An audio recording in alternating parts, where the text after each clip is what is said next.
السلام عليكم ورحمة الله وبركاته، متابعينا الكرام في كل مكان. أهلا ومرحبا بكم من قناتكم المفضلة ريو سبورت، ومعكم أحمد العربي. النهاردة حصريات كتير. أولا أحب أهني النادي الأهلي للكرة الطائرة للسيدات للوصول للنهائي كأس السوبر الأفريقي، وهيقابلوا بترو أتلتيكو الأنجولي في القاهرة إن شاء الله. مبروك مقدما، ومبروك على الصعود، ومبروك على الكاس باذن الله. الكاس اهلاوي السنه دي، الاهلي في كل الالعاب موسم ولا اروع، الحمد لله. احب اهني برضو كابتن طاهر محمد طاهر، او طاهر محمد طاهر زي ما بيحبوا ينادوه. النهارده بيقدم درس لكل اللاعبين، درس عن الانتماء، عن الروح، عن العشق للنادي. بيقدم درس النهارده كبير. النهارده او من امبارح تقريبا والده اتعرض، ربنا يشفيه يا رب، لازمه صحيه كبيره، محجوز في المستشفى. طاهر محمد طاهر ما تاخرش على التدريب، قال انا تحت امر النادي الاهلي. تعب والدي حاجه وتدريبي حاجه، احنا قدامنا 3 مباريات مهمه وانا تحت امر الجهاز الفني. طاهر محمد طاهر كان نجم النادي الاهلي في بدايه الموسم ومنتخب مصر، وبيسجل هنا وسجل هنا.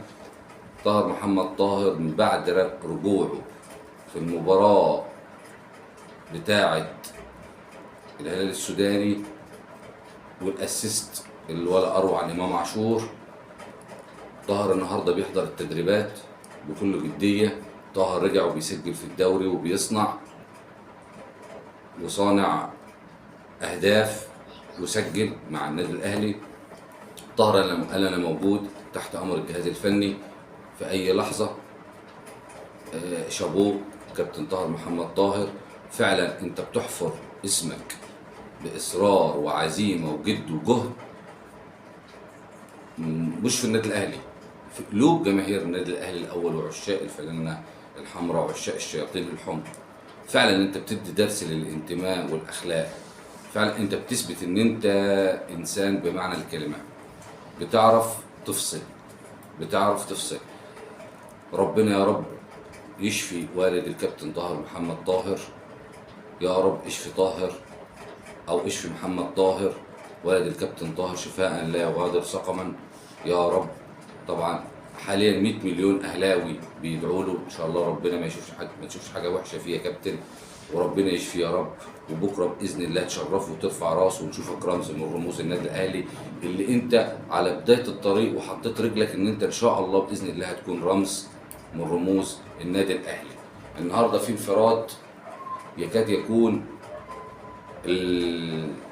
اول حد يتكلم فيه، الحمد لله والفضل لله، مدرب النادي الاهلي الجديد.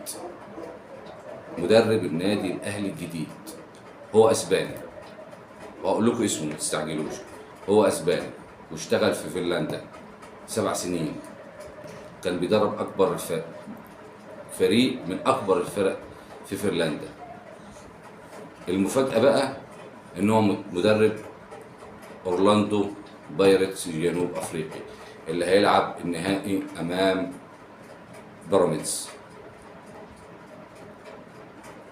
بييرو ريفييرو، خوسيه ريفييرو، مدرب بيسموه عاشق الهجوم. في فنلندا كانوا بيسموه عاشق الهجوم. النادي الاهلي بيتفاوض معاه، المفاوضات تكاد تكون وصلت بنسبة 90% لطريق كويس متقدم.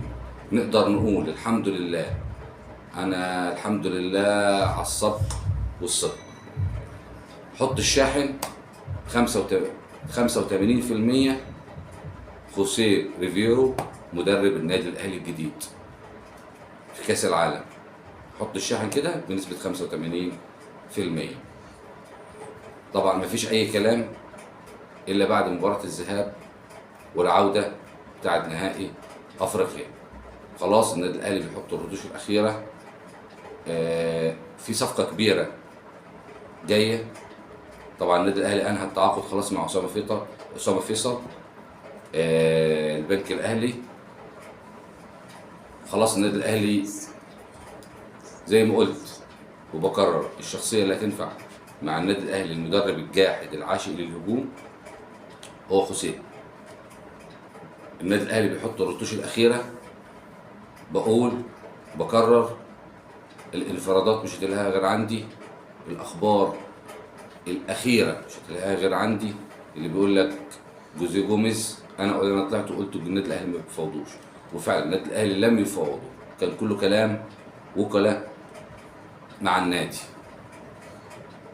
النادي الاهلي مش هيجيب مدرب وخلاص، مدرب صاحب سيره ذاتيه كويسه، مدرب حافظ افريقيا، خلاص مش هيفضل، مش لسه بقى هيعرف افريقيا وادغال افريقيا ويروح، لا. خوسيه مبروك مقدما للمره الاخيره. حط الشاحن، انا قلت لكم قبل كده حط الشاحن. محمد بن رمضان اهلاوي، طلع اهلاوي الحمد لله. قلت لكم حط الشاحن. اسامه فيصل النادي الاهلي انا هتعاقد معاه. النادي الاهلي على صدد ضم مدافع كبير، على صدد ضم مدافع كبير. النهارده اشرف داري رجع، قلت لكم امبارح الحمد لله بينقذ دفاع النادي الاهلي بعد اصابه رامي ربيعه وخروجه في الماتش اللي فات. اسامه الكابتن رامي ربيعه هيرجع، محدش دلوقتي يعرف، ان شاء الله طبعا هيبقى موجود باذن الله، ولو ما كانش موجود اشرف داري خلاص رجع وانقذ الموقف وانقذ عماد النحاس. النادي الاهلي هيبقى السنه الجايه سكواد عالمي. اخبارنا الرياضيه انتهت، اشوفكم بكره ان شاء الله بعد مباراه النادي الاهلي، واطلع اقول لكم مبروك ال3 نقط اللي بتقربنا. خلاص انا قلت لكم قبل كده النادي الاهلي لو ركب الدوري مش هينزل، مالناش دعوه بالاعلام، مالناش دعوه بالاعلام الزملكاوي عامه. تمام، الف الف مبروك للنادي الاهلي، الدوري بيغازل النادي الاهلي، الدوري في الجزيره. اخبارنا الرياضيه انتهت. بكره ان شاء الله بعد المباراه فيديو جديد وحصري مع احمد جديد. ما تنساش تفعل زر الجرس، تشترك في القناه عشان يوصلك كل جديد. والسلام عليكم ورحمه الله وبركاته.